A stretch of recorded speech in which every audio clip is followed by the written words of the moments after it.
Hello. එන්න අපිත් එක්ක වැලන්ටයින් සමරන්න යන්න.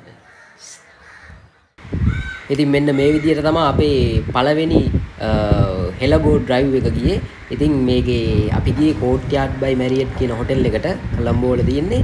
ඉතින් යද්දි සුපිරි වැඩ ටිකක් වුණා. අපි බලමු මොනවද කියලා. අපි ලිෆ්ට් එකේ බටන් එක ප්‍රෙස් කරලායි කියලා හිතාගෙන ගොඩක් වෙලා බලන් ඉන්නවා ලිෆ්ට් එක යනකම්. ඊට පස්සේ තමයි දැනගත්තේ අපි ප්‍රෙස් කරලා නැහැ කියලා.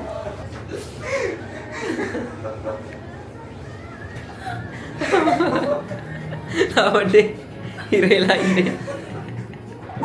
ඇත්තටම ෆස්ට් ටයිම් තමයි අපි මේ හොටෙල් එකට ගියේ. මාරම ලස්සන view එකක් තියෙන්නේ. ඉතින් මේ පේන හරියේදී මගේ පර්ස් එකත් වැටිලා ඒකේ 1,80,000ක් විතර තිබ්බා. ඒත් දන්නෙත් නෑ. මේ වෙනකොට දන්නෙත් නෑ. මෙතන මායි වයිෆුයි අයියාගේ යාළුවෙකුයි මේ තමයි මෙතනට ආවේ. අයියලා එනකම් අපි පොඩ්ඩක් රවුමක් දාන්න ගියා. මේ හොටෙල් එකේ ලස්සන view point එකක් තිබ්බා. එතනට ගිහිල්ලා පොඩ්ඩක් අපි වටපිට බැලුවා. ඔයගොල්ලන්ටත් පෙන්නන්න ඉන්දියා. මේ ඔයගොල්ලන්ට පේනවා ඇති මාරම ලස්සනක් තියෙන්නේ. ඉතින් මේ සුපිරිම ලස්සනක් තියෙන්නේ. ඕගොල්ලන්ට පේනවා ඇතිනේ වටපිටාව. ඉතින් ෆැමිලි එකේ කට්ටියත් එක්ක එහෙම ගිහිල්ලා ඒ කියන්නේ නිදහසේ ඉන්න පුළුවන් ප්ලේස් එකක් තමයි. මෙතන මාරම මේ view එකක් තියෙන්නේ. ඕගොල්ලන්ට පේනවා ඇති. උඩේ ඉඳන් බලාගෙන ඉද්දි මාරම ලස්සනයි. කොහොමද මෙතන view එක බලන්නකෝ. ස්විමින් pool එකක් තියෙනවා. ඉතින් මෙතන ෆොටෝස් වීඩියෝස් වලට ඉතින් සුපර්. ඉතින් ඔයගොල්ලන්ට පේනවා ඇති දැන් තමයි මම දැනගත්තේ මගේ පර්ස් එක නැති වෙලා කියලා. ඊට පස්සේ අපි ගිහිල්ලා මේ එතන සිකියුරිටි එක දැනුවත් කරා. ඊට අමතරව මගේ මූඩ් එක සම්පූර්ණයෙන්ම මේ ගිහිල්ලා තිබ්බේ මට කොටින්ම කියනවා නම් අපි හයිටි එකකට ගියේ. ඒකේ වීඩියෝ කරගන්නත් බැරි වුණා. මේ ඇයි ඉතින් ඒ මූඩ් එකේ හිටියේ. මෙතන කෑම එහෙම ගැන කියද්දිත් මාරම රසයි බොරු කියන්න ඕනේ නැහැ. ඒ කියන්නේ මේ එක්කෙනෙක්ට උනේ මට මතක විදියට රුපියල් 6000ක් වගේ දෙන්නටම අපි මටයි වයිෆ්ටයි උනේ රුපියල් 11000 ගාණක් දුකද මට මතක විදියට. කොහොම හරි මේ කෑම බීම තිබ්බට ඉතින් ඔයගොල්ලන්ට පේනවා ඇතිනේ මට මූඩ් එකක් නැහැ. කෑම කන්න තියා මාරම අවුල් එතන. මේ ඉන්නේ අපේ සෙට් එක. මේ සෙට් එකත් එක්ක තමයි ගියේ.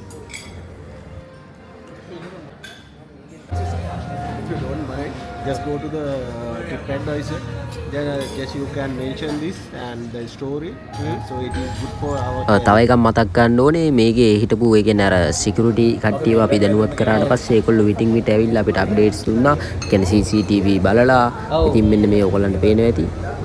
අනික මේ සිකියුරිටි අතින් ගත්තා මාරම මේ මාර සර්විස් එකක් දුන්නා. මෙන්න මේ කාඩ් එකේ නම් තියෙන කට්ටිය තමයි මට සපෝට් කරපු කට්ටිය.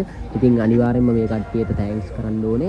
ඉතින් මේ වීඩියෝ එක බලනවා නම් ඔයගොල්ලන්ට ගොඩක් තෑන්ක්ස්. කොහොම හරි මට පර්ස් එක හම්බුණා. සල්ලිත් එක්කම ආයේ කිසිම දෙයක් අඩු වෙලා තිබ්බේ නැහැ. මම ඒ කියන්නේ හොටෙල් එකට එන්ට වෙලා චුට්ටක් දුර යද්දි තමයි ඒ කියන්නේ පර්ස් එක සාක්කුවට දානවා කියලා හිතේ තියාගෙන බිමට තමයි දාලා තින්නේ. ආව ගම මාරා කේස් එකක් උනේ. කතා කරලා වැඩක් නැහැ කියන්නේ. ආව ගමන් මේ පර්ස් එක වට්ටගෙන මෙයා පර්ස් එක ඒ කියන්නේ වට්ටගෙන ඉවරලා පර්ස් එක හොයලා ඊට පස්සේ ඒ මූඩ් එකේ හිටියේ. ඒකින්ද දැන් වීඩියෝ කරගන්නත් බැරි වුණා. කොහොම හරි මේ මාර සපෝට් එකක් දුන්නේ මේකෙන් කට්ටිය. ඒ කියන්නේ මේ මම නම් ටික දාලා තියෙන්නම්. ඒ කියන්නේ මේ එනවත් එක්කම ඒ කියන්නේ ඉවර වෙනකම් පර්ස් එක ගේන මොහොත දක්වා මාර සපෝට් එකක් දුන්නේ. පට්ට ලස්සනයි නේද එතන. ඉතින් ඔන්න ඔහොම තමයි අපේ දවස ගෙවුනේ. කොහොම හරි අපි ලන්ච් එක අරගෙන ඊට පස්සේ මෙතන මං හිතන විදියට හවස් වෙනකම් හිටියා. හවස් වෙනකම් ඉඳලා එතන ලස්සනත් බලලා අපි සෙට් එකම මේ ඉන්නේ අපේ සෙට් එක. ඊට පස්සේ අපි සෙට් එකම ආය ගෙදර යන්න කට්ටිය පිටත් වුණා. ඉතින් මාරම දවසක්, සුපිරිම දවසක්.